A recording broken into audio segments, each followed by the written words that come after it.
अवैध घुसपैठ का मुद्दा असम में दशकों से राजनीति के केंद्र में रहा है। इसी के चलते असम आंदोलन हुआ था और बाद में असम समझौते पर हस्ताक्षर किए गए। राज्य की एनडीए सरकार का दावा है कि उसने घुसपैठ की समस्या से मुक्ति की दिशा में ठोस कदम उठाए हैं। वहीं विपक्ष का कहना है कि भाजपा सरकार ने घुसपैठ को एक राजनीतिक मुद्दा बनाया है और वो कोई प्रभावी कदम उठाने में नाकाम रही है। 1,25,000 एकड़ भूमि जो अनधिकृत रूप से घुसपैठियों ने कब्जाई थी, वो भूमि को वापस लेकर वहां श्रीमंत शंकर देव के जन्म स्थान पर भव्य सत्र बनाने का काम हेमंत बिस्वा शर्मा ने।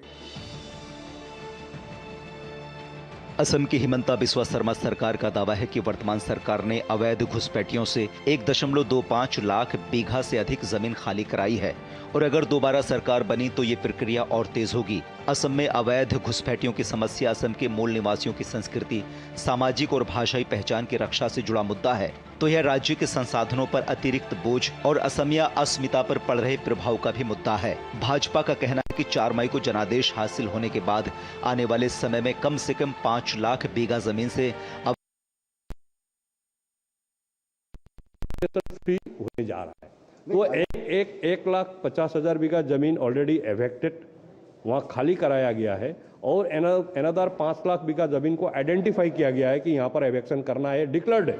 घुसपैठ के मुद्दे को विपक्षी दल भी जोर शोर से उठा रहा है। विपक्ष का आरोप है कि मुख्यमंत्री हिमंता बिस्वा शर्मा ने बांग्लादेशी घुसपैठियों को वापस भेजने की कार्रवाई के नाम पर असली भारतीय नागरिकों को ही निशाना बनाया है और उन्हें कथित तौर पर परेशान किया जा रहा है। कांग्रेस और उसके सहयोगी दल विशेष रूप से उन विधानसभा क्षेत्रों में इस मुद्दे को प्रमुखता से उठा रहे हैं जहां अल्पसंख्यक मतदाता बहुसंख्यक हैं। ये सब पॉलिटिकल इश्यूज है, बाकी कुछ है नहीं। वो जैसा मान लीजिए पोलराइज करने के लिए ये सब बोलते हैं, ये उन लोगों का इलेक्शन जुमला है, बाकी कुछ नहीं है। राजनीतिक दल असम में अवैध घुसपैठ के मुद्दे को राज्य की अस्मिता और राष्ट्रीय सुरक्षा से जोड़कर पेश करते हैं। भाजपा नीति वर्तमान सरकार ने गत 10 वर्षों में इस पर अंकुश लगाने के लिए कई कदम उठाए हैं। अवैध प्रवासियों का निष्कासन 1950 के तहत, जिससे निष्कासन की प्रक्रिया तेज हो। एनआरसी में न शामिल लोगों के आधार नहीं बनाने का निर्णय। 18 वर्ष से अधिक आयु के व्यक्तियों के लिए पहली बार आधार कार्ड बनवाने पर प्रतिबंध है। जमीन हस्तांतरण पर एसओपी। धार्मिक समुदायों के बीच जमीन के हस्तांतरण के लिए एक मानक संचालन प्रक्रिया। जमीन हस्तांतरण से पहले जिला प्रशासन द्वारा जांच। अवैध प्रवासियों को पकड़ने के बाद सीधे सीमा पार वापस भेजने का चलन अब एक नियमित प्रक्रिया होगी। 2019 में एनआरसी की अंतिम सूची प्रकाशित की गई, जिसमें लगभग 19 लाख लोग शामिल नहीं थे। एनडीए गठबंधन इसे पूरी तरह लागू करने के लिए प्रतिबद्ध है। हालांकि सत्ता पक्ष और विपक्ष इस मुद्दे को अपने अपने राजनीतिक लाभ के लिहाज से जनता के सामने रख रहे हैं। विधानसभा चुनाव में सरकार द्वारा बेदखली की प्रक्रिया पर भी मुख्य राजनीतिक दलों में परस्पर विरोधी बयानबाजी जारी है।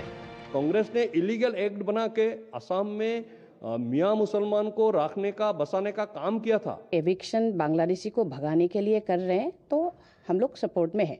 राज्य सरकार का दावा है कि 1.5 लाख बीघा से अधिक जमीन घुसपैठियों से मुक्त कराई गई है, तो विपक्ष सवाल करता है कि इतनी बड़ी जमीन से हटाए गए लोग गए कहाँ, उनकी तादाद क्या थी, वो कहाँ भेजे गए। ये असम की राजनीति का बेहद संवेदनशील मुद्दा है। ये समाज पर प्रभाव डालने वाला बेहद महत्वपूर्ण मुद्दा है।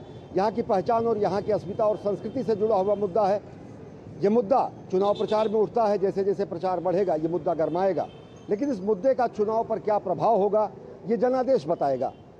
कैमरा पर्सन मनमोहन के साथ अश्विनी कुमार मिश्र, डीडी न्यूज, सीजूबाड़ी, हाथीगांव।